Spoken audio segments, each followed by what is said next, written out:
My name is Annie Liu, and I'm one of the UTAs for KN251. Today, I'll be giving out tips to help you better comprehend or understand how action potential works in the neuron cells. So, let's actually first look over this diagram to identify the parts that we will be talking about in terms of the action potential, and also just to kind of put in perspective on where we are in the cell. So first, we have a neuron cell. Okay? And this portion right here, this dark blue part that's peeking out, this is called the nodes of Ranvier. And it's actually just exposed portion of the axon, okay? And this thing right here is the axon. And another thing to note is what is actually covering the axon. This is called the myelin sheath. So the myelin sheaths looks like domed areas. I am highlighting them in red right now. They look like domed areas in the teal. And in my opinion, they remind me a little bit of dinner rolls. And it is actually wrapped around the axon, as you can see here. Do you see how it's kind of going around and around? That's how you would want to imagine it. And since we're already talking about the diagram, let's just go over a few more things.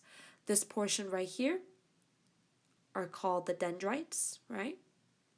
This portion right here. And it reminds me of a tree. It looks like the branches from a tree. And then this portion is called the soma. The soma is just another word for the neuron cell body. Okay, so let me actually draw out the axon right now.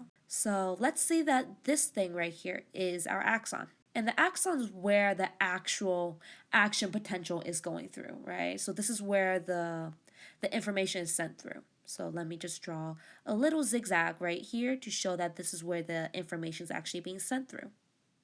Okay, and it is going to be sent through to right over here.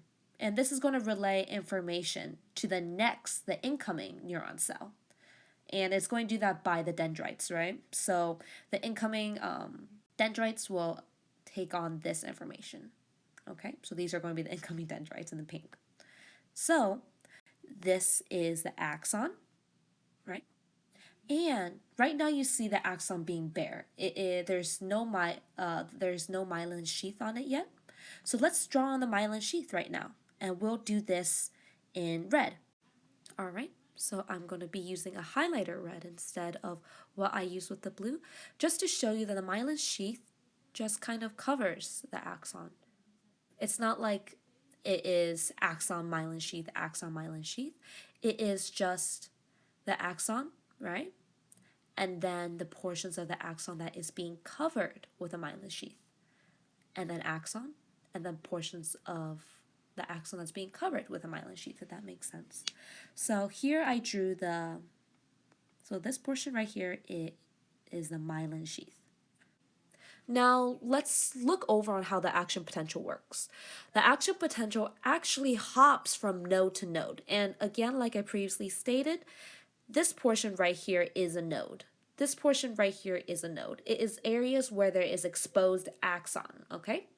So those are the nodes.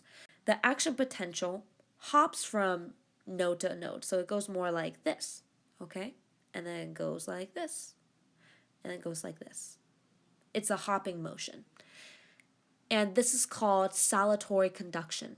The reason why the action potential hops is actually because of how the myelin sheath insulates the axon.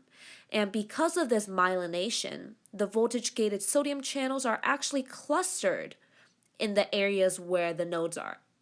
And again, this is the areas where the myelin sheath does not cover. So right here, we will also have, the sodium channels. So Na+, Na+, okay? And this is where they all cluster at. And again, Na+, plus, all right? So basically, the nodes are where all the sodium channels and such are clustered at, and they do a hopping motion called saltatory conduction. And the reason is, again, because of the myelin sheath isn't covering these portions. Okay, So this is actually how I am relating the importance of the myelin sheath or being myelinated for the speed of the action potential. And again, this is going to be relating back to the saltatory conduction. And I'm relating this to actually wearing a winter coat during winter. And let me just explain what's going on in this video, just because there's a lot going on, right? So on my right here, we have the myelinated portion. I myself am the axon, as you can tell with my tag. And then the blue jacket I'm wearing is a myelin sheath, okay?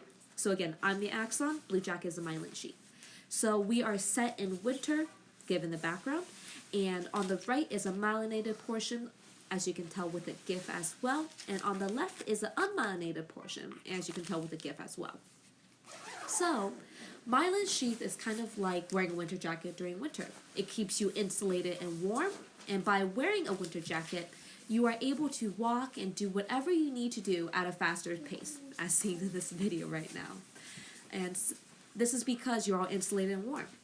But when you take off this winter jacket in the cold, you can feel the heat dissipate out and you feel a lot colder. And because of that, your movements become slower because you're not insulated. You can relate this to the myelin sheath and action potential as well. The myelin sheath accelerates this action potential by using the saltatory conduction, which is again the hopping movement that keeps the axon insulated. Without the saltatory conduction, this action potential will actually move a lot slower, as shown in the GIF. Thank you so much for watching. That concludes the video for today. Make sure to email me if you have any more questions, and have a nice day.